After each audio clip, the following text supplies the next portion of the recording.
अब Qt के साथ हम देखते हैं event based programming. Data structure जब हम पढ़ेंगे तो हमें कोई ना कोई एक जरिया चाहिए होगा जहां पर हम अपने आउटपुट देख सकें। तो सी प्लस प्लस, आपका सी तो नहीं, खैर सी प्लस प्लस, रूबी, जावा, इन सब के लिए एक बहुत बढ़िया क्रॉस प्लेटफॉर्म जीयूआई बनाने की तकनीक या फिर एक फ्रेमवर्क कह सकते हैं, वो Qt है। तो Qt में हमने ये देख लिया था कि विजेट्स क्या होते हैं, विजेट्स और उसको लेआउट में कैसे डालते हैं। तो मान लीजिए आप एक यूजर हैं, आपके पास कुछ टेक्स्ट बॉक्स है, आप होवर करेंगे माउस को या मूव करेंगे तो क्या होना चाहिए। तो ये सब चीजें जो होनी चाहिए वो आपकी जीयूआई पे, उसे हम इवेंट बेस्ड प्रोग्रामिंग कहते हैं। तो मान लीजिए कि आप एक फंक्शन लिखते हैं FOO, फू। आप क्या चाहते हैं कि जब भी कोई चीज, मान लीजिए एक बटन ही क्लिक हो तो आपका फू फंक्शन चल जाए। अब ये देखिए कि जब आप उस बटन पे जाएंगे तो क्यू पुश बटन नाम है उसका। ये क्लास जिसने लिखी है, जिस भी बंदे ने लिखी है, उसको आपके फंक्शन का कोई भी ख्याल नहीं है, उसको पता ही नहीं है कि आप क्या फंक्शन लिखने वाले हैं, तो उसने वो कोड लिखा नहीं है। अब how do you get the code for calling फू इन देयर। आप किस तरीके से अपने कोड में या कुछ इस तरीके से करेंगे कि आपका फू कॉल हो जाए, आपका जो फंक्शन है वो कॉल हो जाए। इसका मतलब आपको रजिस्टर करना पड़ेगा अपने फू को, फंक्शन को, इस बटन के साथ। यानी कि कंपाइलर को बताना पड़ेगा कि जब ये बटन प्रेस हो तो ये फंक्शन को कॉल कर लीजिए जो मैंने बनाया FOO करके। लेकिन Qt ऐसा नहीं करता। Qt का भी देखो, एक मैं आपको बेसिक तरीका बताता हूं, उसके बाद मैं आपको बताता हूं कि और थोड़ा सा एक सोफिस्टिकेटेड तरीका क्या है। तो हम क्या कर सकते हैं, हम एक फंक्शन लिखेंगे add function to call when pressed, यानी कि जब ये फंक्शन कॉल करें, जब ये प्रेस किया जाए। किसको प्रेस किया जाए? बटन को प्रेस किया जाए। उसके अंदर हमने ये फंक्शन का एक पॉइंटर डाल दिया। अब जैसे ये पुश बटन के साथ इसको हम रिलेट कर देंगे, पुश बटन डॉट, ये फंक्शन कॉल हो जाएगा और ये फंक्शन पास कर दिया हमने। तो जैसे ही हम इस पुश बटन को दबाएंगे, ये फंक्शन हमने जो भी बनाया है वो कॉल हो जाएगा और ये फंक्शन इसमें चला जाएगा। ठीक। अब माय पुश बटन क्या है, वो तो जैसे मैंने बताया आपको क्यू पुश बटन टाइप है। हर चीज से क्यू लगती है सामने, इसका मतलब वो Qt का स्टफ है। वो क्या करता है, अंदर आपका एक लिस्ट ऑफ फंक्शन पॉइंटर्स रखता है और सारे के सारे वो काम कर जाएंगे। इसका मतलब ये है कि एक से ज्यादा भी आपके फंक्शन एक साथ काम कर सकते हैं अगर आप क्यू पुश बटन दबाना चाहते हैं।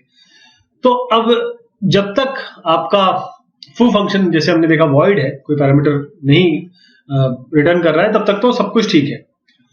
अब there are some reasons not to do it this way. जो आपको ये तरीका बताया, आपने सीखा, ये आप जानते भी होंगे, जो मोस्टली जो लोग सुन रहे होंगे वो जानते हैं इस चीज को। लेकिन अब एलिगेंट तरीका क्या है, why we are not doing this way, उसको इंप्लीमेंट करने का तरीका Qt में इस तरीके से है कि हम एक इंटरफेस डिफाइन करेंगे। इंटरफेस डिफाइन करेंगे जो कि इंटरफेस होता क्या है, कंप्लीटली एब्स्ट्रैक्ट क्लास। उसके अंदर कोई फंक्शन नहीं होता है, केवल कोई उसके अंदर केवल वर्चुअल फंक्शंस होंगे जो इज इक्वल टू 0 होंगे। Is equal to 0 virtual function, यानी कि आपका केवल एब्स्ट्रैक्ट क्लास होगी। तो जो कंप्लीटली एब्स्ट्रैक्ट क्लास है उसे हम इंटरफेस कहते हैं। उसको हम रनेबल क्लास में डालेंगे। जैसे क्लास रनेबल, हम क्लास बना रहे हैं रनेबल।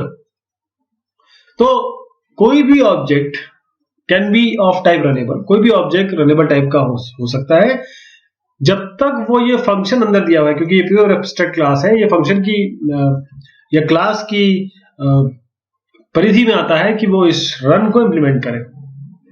अब हम ये जो क्यू पुश बटन है, इसको हम किस तरीके से ऐड करेंगे, दूसरा तरीका देखिएगा। जो अभी आपने यहां तक देखा, इस यहां तक के डिस्कशन में देखा वो अलग बात थी। अब देखिएगा हम क्या करेंगे, add object to call when pressed. ये चीज की बात हो रही है, इसी चीज की बात हो रही है। इसके आगे हम रनेबल और इसके अंदर पॉइंटर R डाल देंगे। अब हम फंक्शन कॉल करने की जगह, instead of calling our function foo, इसको कॉल करने की जगह जिसको हमने ग्लोबल बनाया था, हम उसको क्लास के थ्रू कॉल करेंगे। कैसे? क्लास का नाम कोई भी ले लीजिए, फू क्लास और पब्लिक रनेबल, और इसके अंदर डाल दीजिए अपना वॉइड वर्चुअल वॉइड रन। अब आप जो फू के अंदर आपने जो डाला था, जो फू फंक्शन बनाया था, उसके अंदर आप यहां पर डाल दीजिए। वही कोड आपको इसके अंदर डाल देना है।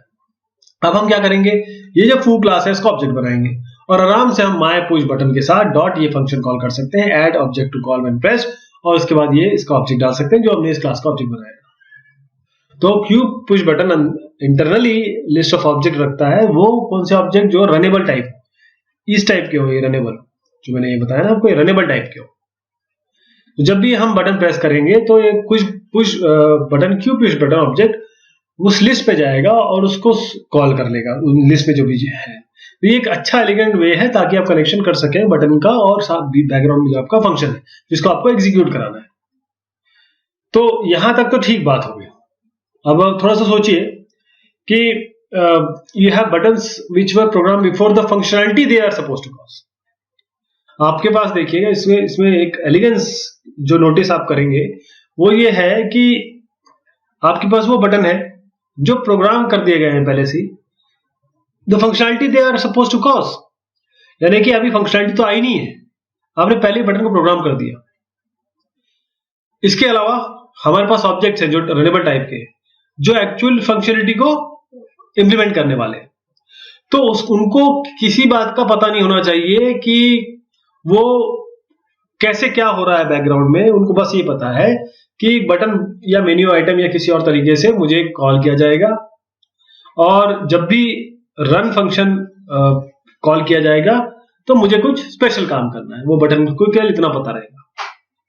यानी कि मैं जो ये सब डिस्कशन कर रहा हूं उसका असली जो मुद्दा है, जो उसका ध्येय है, वो ये है, समरी अगर मैं करना चाहूं उसकी, तो हमारा क्लीन सेपरेशन है GUI और फंक्शनैलिटी के बीच में, ग्राफिकल यूजर इंटरफेस और फंक्शनैलिटी के बीच में बिल्कुल क्रिस्टल क्लियर डिफरेंस है और अलहदा है दोनों। इसी पैराडाइम को ये पैराडाइम दिल है इवेंट बेस्ड प्रोग्रामिंग का कि GUI बिल्कुल अलग होना चाहिए, फंक्शनैलिटी उसके पीछे बिल्कुल अलग होनी चाहिए। अब हमने देख लिया कि Qt किस तरीके से इंप्लीमेंट करता है इवेंट बेस्ड प्रोग्रामिंग को, लेकिन Qt एक्चुअल में ऑन पेपर या ऑन सिस्टम कैसे इसको इंप्लीमेंट करता है, तो उसका तरीका ये है, वो Qt जो यूज करता है उसको हम सिग्नल्स और स्लॉट्स कहते हैं। सिग्नल्स जो विजेट्स हैं, यानी कि बटन है, टेक्स्ट बॉक्स है, होवरिंग है, उनसे ये सिग्नल एमिट होता है, they are emitted fired by विजेट, उसे विजेट सिग्नल फायर करते हैं। और स्लॉट्स क्या करते हैं, ये जो सिग्नल आ रहे हैं ये कैच करते हैं। ये स्लॉट्स वो फंक्शन है जब कोई सिग्नल आएगा तो ये अपने आप को मतलब एग्जीक्यूट करा देंगे। तो इसका मतलब ये है कि Qt को सिग्नल और स्लॉट के बीच में फिर एक इंटरेक्शन करवाना पड़ेगा। तो एक ये भी ध्यान देना जरूरी है कि एक सिग्नल बहुत सारे स्लॉट को कनेक्ट किया जा सकता है। जैसे आप समझिएगा, अगर आप एक बटन को प्रेस करते हैं तो बहुत सारे फंक्शन कॉल हो सकते हैं। इसी तरीके से एक स्लॉट है वो भी कनेक्ट किया जा सकता है बहुत सारे सिग्नल के साथ। उसका एग्जांपल देखिए, एक ही function, similar function can get called, एक ही फंक्शन प्रेस भी करिए आप बटन को या कुछ और कमांड करिए मेन्यू में, एक ही फंक्शन कॉल होगा। तो इस तरीके से एक स्लॉट कई सिग्नल के साथ हो सकता है कनेक्ट, और वाइस वर्सा भी पूरा ट्रू है। तो सिग्नल स्लॉट की बात करते हैं, सिग्नल को कैसे बनाते हैं। अगर हम सिग्नल बनाना चाहते हैं अपने ऑब्जेक्ट के अंदर, तो हम सिग्नल्स करके हम अपना कीवर्ड लिखेंगे। तो इस पूरे इसमें कोड में जो ये सिग्नल्स देख रहे हैं इसकी बात मैं कर रहा हूं। तो हम एक क्लास डिफाइन कर सकते हैं, क्लास सेंडर, उसके अंदर हमने एक क्यू ऑब्जेक्ट लिखा। अब ये क्यू ऑब्जेक्ट क्या है, क्यू ऑब्जेक्ट एक कीवर्ड है जो आपको ये चाहिए Qt इसको जानने के लिए, ताकि कुछ प्री कंपाइलेशन हो सके Qt सिंटेक्स का, बस इसी के लिए चाहिए होता है। दूसरा हमारा जो इंपॉर्टेंट ये है कि जो कीवर्ड सिग्नल्स, ये C++ का कमांड नहीं है या फिर उसका कीवर्ड नहीं है। अगर आप G++ के थ्रू इसे रन कराने की कोशिश करेंगे तो कंपाइल नहीं होगा, बल्कि Qt इसे रिप्लेस कर देगा किसी और प्री प्रोसेसिंग कोड से। तो जो हम सिग्नल कीवर्ड यूज कर रहे हैं, हम सिग्नल लिखते हैं, इसमें हम एक सिंबॉलिक रेफरेंस दे रहे हैं, और उसके बाद जो एक इंटरेस्टिंग काम हो रहा है वो है सेंड अ सिग्नल। देखिए सेंड अ सिग्नल, ये वाला। तो यहां पर एमिट हो रहा है सिग्नल का, यानी कि सिग्नल एग्जिस्टेंस में आ जाएगा ताकि स्लॉट उस पर काम करना शुरू कर सके। हो क्या रहा है कि जब भी आप एमिट सेंड ये नंबर कर रहे हैं तो compiler will substitute in the function. Compiler जो भी आप ये एमिट सेंड कर रहे हैं उसमें एक्चुअल सब्स्टिट्यूशन करेगा कि होना क्या है, क्या किसको बुलाना है, that you actually want to call. वो फंक्शन जिसको एक्चुअल कॉल होना है। स्लॉट्स की बात करें तो अगर एक स्लॉट हमें बनाना है तो आपको स्लॉट लिखना पड़ेगा उसके लिए, जो अगर इस पर्टिकुलर कोड को देखें हम तो यहाँ पर देखिए, इसको तो एक रिसीवर क्लास बनाया हमने और इसको किससे इनहेरिट किया, क्यू ऑब्जेक्ट से। लेकिन जो आप ये स्लॉट्स लिख रहे हैं, this slot, this is important, ये एक नॉर्मल क्लास की तरह दिख रहा होगा आपको। क्या इसमें आपको अलग दिख रहा है? एक तो क्यू ऑब्जेक्ट दिख रहा है ये, और दूसरा कि इसमें पब्लिक स्लॉट है। ये देखिए पब्लिक स्लॉट्स है, यानी कि ये एलिजिबल है कनेक्ट करने के लिए with signal from another object, दूसरे सिग्नल से कनेक्ट करने के लिए एलिजिबल है। और कनेक्शंस अगर इसके बनाने हैं तो कैसे बनाएंगे? अब उसको कनेक्शन बनाना है। अब ये सब तो काम हो गया, हमने क्या किया कि सेंडर का एक ऑब्जेक्ट बना दिया, रिसीवर का भी ऑब्जेक्ट बना दिया, बट सेंडर तो अभी तक कुछ ले ही नहीं पा रहा है रिसीवर से, या सेंडर रिसीवर को दे नहीं पा रहा है। तो इसके लिए हम क्या करेंगे, ये जो सिग्नल है उसका रिसीविंग के लिए, मतलब सम सिग्नल नंबर वो रिसीव कर सके, उसका कनेक्शन किस तरीके से होगा, एक सेंडर का ऑब्जेक्ट बनाएंगे, एक रिसीवर का ऑब्जेक्ट बनाएंगे और कनेक्ट फंक्शन यूज करेंगे। तो कनेक्ट फंक्शन एक स्टैटिक फंक्शन है। स्टैटिक फंक्शन मतलब आप क्यू ऑब्जेक्ट से डायरेक्ट कॉल कर सकते हैं इसको, आपको ऑब्जेक्ट बनाने की आवश्यकता नहीं है। और ये जो पहला है, ये क्या चीज है, ये $s, ये है pointer to the object to which signal belongs, मतलब उस ऑब्जेक्ट जिसके अंदर सिग्नल बिलोंग करता है उस ऑब्जेक्ट का पॉइंटर है। इसी तरीके से ये r क्या है, ये r है वो पॉइंटर, उस ऑब्जेक्ट के लिए पॉइंटर जहां पर स्लॉट्स बिलोंग कर रहा है। ये सिग्नल सेंड क्या है, ये signal, this is the signal with in that object, उस ऑब्जेक्ट के अंदर जो सिग्नल है, और ये जो slot with in the object है वो ये है। और फाइनली हम ये s.send ये सिग्नल कर रहे हैं, और ये करता क्या है, अल्टीमेटली ये 5 को प्रिंट कर देगा आपको। ओके, और सबको मिला देते हैं जो जो हमने अभी बात की बिट्स एंड पीसेस में। तो गेटिंग एट डेटा फ्रॉम विजेट, हमको किस तरीके से इंफॉर्मेशन चाहिए फील्ड से। हम फील्ड में कोई एंटर, मान लीजिए नाम या ईमेल हमने एंटर किया तो ओके प्रेस किया, तो कोई ना कोई इसमें ट्रिगर होगा, कोई ना कोई एक्शन। तो जब ये ओके प्रेस होगा तो हमारे पास सिग्नल अपना काम शुरू करेगा।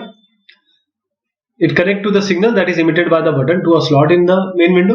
तो सिग्नल आएगा, उसी के हिसाब से स्लॉट काम करेगा मेन विंडो पे।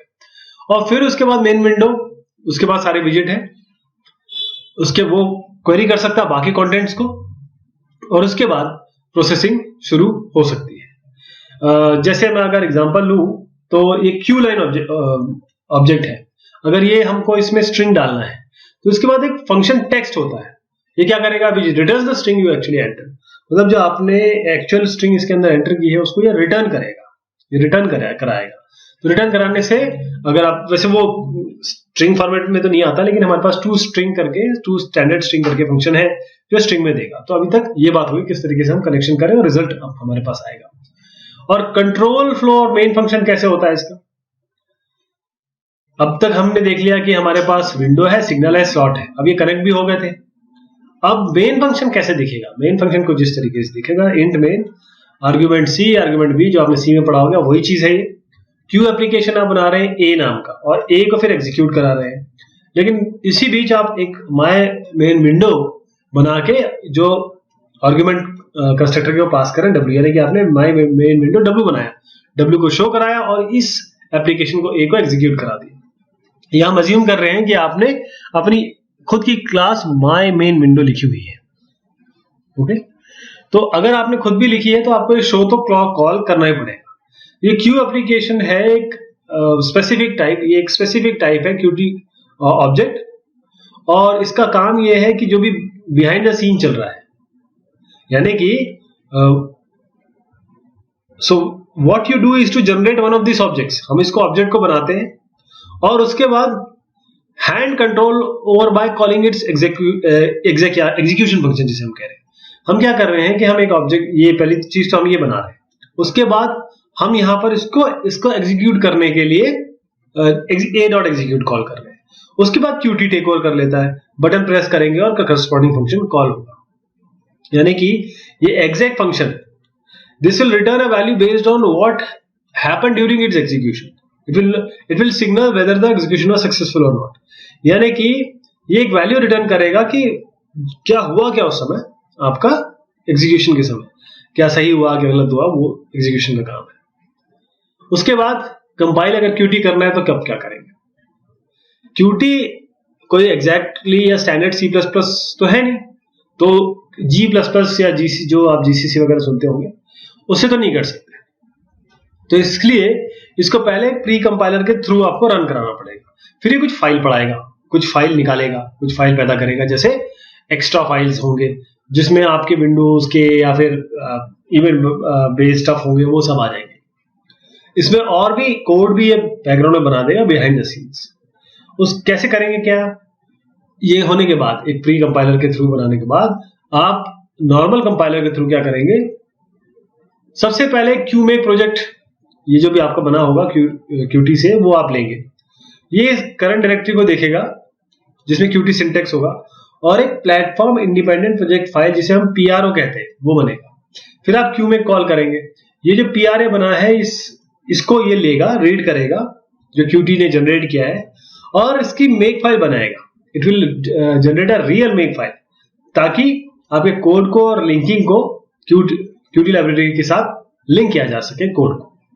फिर आप मेक कॉल करेंगे, यहां पर एक्चुअल कंपाइलिंग और लिंकिंग होगी ताकि एरर आ सके।